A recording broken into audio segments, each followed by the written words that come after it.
사랑하는 성도 여러분, 하나님은 왜 유다보다도 더 악한 바벨론을 사용하셔서 유다를 멸망시키려 하는가 하는 질문을 하박국이 던졌죠. 하박국은 하나님께 이 질문을 던진 선지자였고 또 그 질문을 기다리는 선지자였습니다. 자신 앞에 놓인 삶의 정황을 놓고 질문하고 또 기다리고 하는 것은 하나님 앞에서 진지하게 살아가는 신앙인의 모습이라 할 수 있습니다. 하박국 선지자는 지금 새벽을 기다리는 파수꾼처럼 하나님이 무엇라 말씀하실지 기다리고 있습니다. 오늘 말씀은 이 하박국의 기다림에 대한 하나님의 답변입니다. 그러나 하나님이 주시는 답변은 하박국이 던진 질문에 대한 직접적인 설명이나 해명이 아닙니다. 하박국은 왜 더 악한 바벨론에 의해 덜 악한 유다가 망해야 되는가고 질문했지요. 그러나 하나님의 답변은 바벨론도 유다처럼 다 멸망할 것이라 말씀하십니다. 하박국은 더 악하고 덜 악한 것 사이에서 과연 하나님의 공의가 어디 있습니까? 라고 질문했습니다. 그러나 하나님은 둘 다 심판의 대상이라 하십니다. 더 악한 바벨론도 심판하실 것이라 말씀하시는 것입니다. 하나님의 대답을 살펴봅니다. 먼저 하나님의 답변이 명령의 형태로 주어지고 있습니다. 그 명령은 하나님께서 주시는 묵시를 판에 기록하라 하십니다. 묵시를 기록하여 판에 새기되 그것을 달려가면서도 읽을 수 있게 하라 하십니다. 여호와께서 내게 대답하여 이르시되 너는 이 묵시를 기록하여 판에 명백히 새기되 달려가면서도 읽을 수 있게 하라. 묵시를 판에 기록하라고 하시는 이유가 무엇입니까? 하나님이 주신 말씀이 쉽사리 휘발되어 버리지 못하게 하기 위함입니다. 하나님이 주시는 말씀들을 사람들이 쉽게 잊지 않게 하기 위함입니다. 하나님이 주신 말씀을 사람들이 자기 방식대로 이해하거나 오해하지 않게 하기 위함입니다. 하나님이 주시는 말씀을 사람들이 분명히 들어야 하고 분명히 붙들어야 하고 분명히 기억해야 하기 때문에 그것을 기록하라, 판에 기록하라 말씀하십니다. 그 새긴 말씀을 달려가면서도 읽을 수 있게 하라고 하십니다. 이 말씀은 도법에 따라서 두 가지로 생각해 볼 수 있습니다. 하나는 달리는 자라 할지라도 쉽게 그것을 읽을 수 있도록, 이것은 마치 우리가 고속도로를 달릴 때에 고속도로 주변에 세워진 광고판을 달리는 모든 차들이 누구라도 쉽게 읽을 수 있게 설치되어 있지 않습니까? 그런 것처럼 뚜렷하게 새기라는 말입니다. 다른 하나는 이 묵시를 기록한 판을 들고 뛰어가는 중에도 그 판을 쉽게 읽을 수 있도록 이라는 뜻입니다. 이것은 마치 전령, 파발마가 달리는 중에도 사람들이 이 달리는 전령이 무슨 메시지를 들고 달리는지를 알아볼 수 있도록 이런 뜻입니다. 그러니 이 메시지는 분명하게 알 수 있도록 이라는 의미와, 그리고 이 메시지가 긴급한 상황 가운데서 누구라도 인지할 수 있도록 이런 의미가 들어있다 할 것입니다. 이렇게 뚜렷하게 기록되고 분명하게 전달되어야 할 묵시의 내용은 무엇입니까? 종말이 속히 올 것이다. 더딜지라도 기다려라. 지체되지 않고 반드시 응할 것이다 입니다. 이 묵시는 정한 때가 있나니 그 종말이 속히 이르겠고 결코 거짓되지 아니하리라. 비록 더딜지라도 기다리라. 지체되지 않고 반드시 응하리라. 사랑하는 여러분, 하나님이 심판을 행하십니다. 의인을 악인들이 삼키는 세상을 하나님이 심판하실 것입니다. 그러나 하나님의 때가 있습니다. 하나님께서 그 때를 정하십니다. 그 때가 되면 지체하지 않으시고 반드시 심판하실 것입니다. 그러니 지금 내 앞에서 모든 것이 명백하게 가려지지 않는다고 분노하거나 절망해서는 안 됩니다. 내가 정한 시간에, 내가 기대하는 때에 이루어지지 않았다고 마음을 닫아버려서는 안 되는 것입니다.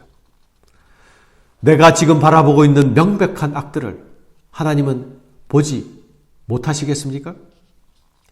내가 가지고 있는 이 불타는 정의감은 하나님의 정의보다 더 높은 곳에 있습니까? 사랑하는 여러분, 하나님은 신실한 자들을 결코 실망시키지 않으실 것입니다. 때가 되면 모든 거짓과 악을 드러내실 것입니다. 그것을 폭로하시고 심판하실 것입니다. 그때가 속히 이를 것이라 하십니다. 지체하지 않고 반드시 응할 것이다.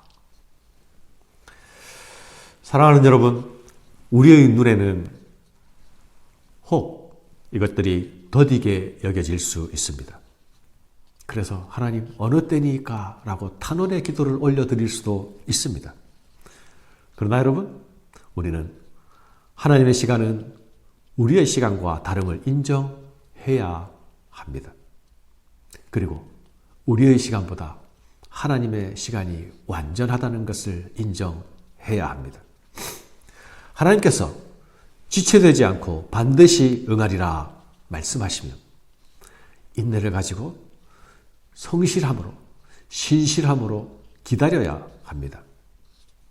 기다림은 신앙의 실력입니다. 기다림은 우리가 추구해야 할 영성입니다.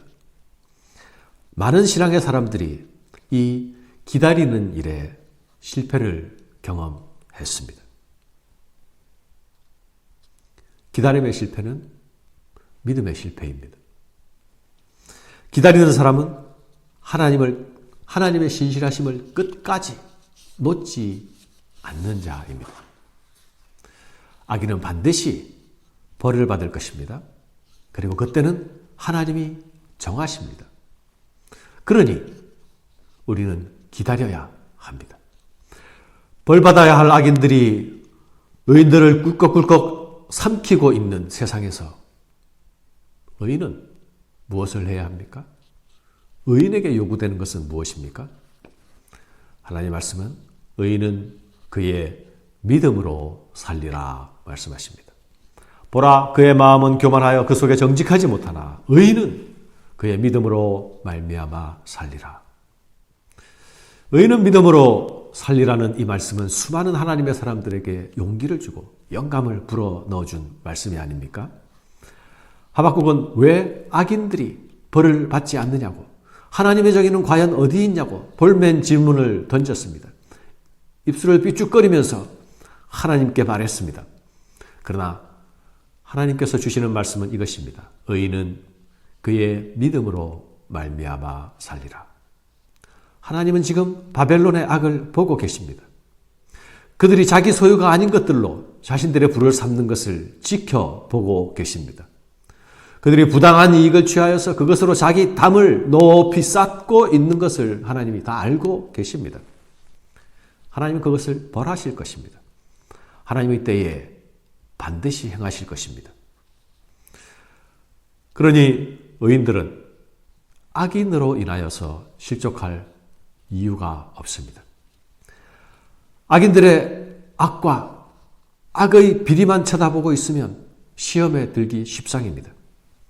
마치 정의가 사라진 것 같은 세상, 마치 하나님이 안 계신 것 같은 세상, 그것만 쳐다보고 있으면 우리의 입술은 튀어나오고 분노의 게이지는 상승합니다.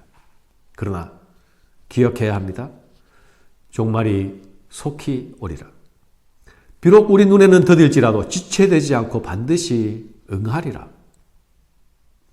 말씀하신 이 하나님의 말씀을 새기고 기억해야 합니다. 악한 세상에 대하여서 결코 눈 감지 않으시고 자신의 정의에 대하여서는 결코 포기하지 않으시는 하나님을 붙들어야 합니다. 그 하나님에게서 떨어지지 않는 것이 신앙이요, 믿음이요, 우리의 추구해야 할 영성입니다. 의인은 믿음으로 삽니다. 세상은 흔들리지만 하나님은 흔들리지 않습니다. 의인의 눈은 흔들리는 세상에 고정시키지 않습니다. 하나님의 신실하심을 향하여 고정합니다. 그 신실하심만 붙듭니다. 우리는 교만하고 정직하지 못한 사람들이 득실거리는 세상 가운데 서 있습니다. 그러나 의인은, 그러나 신자는, 그러나 믿음의 사람들은 그 가운데서도 하나님의 신실하심에 대하여 의문을 품지 않는 것입니다. 의인은, 믿음의 사람은, 성도는 내가 보는 것이 아니라, 내가 판단하는 것이 아니라 신실하신 하나님께서 말씀하신 대로 그 하나님만 붙들고 기다리는 믿음으로 살 것입니다. 감사합니다.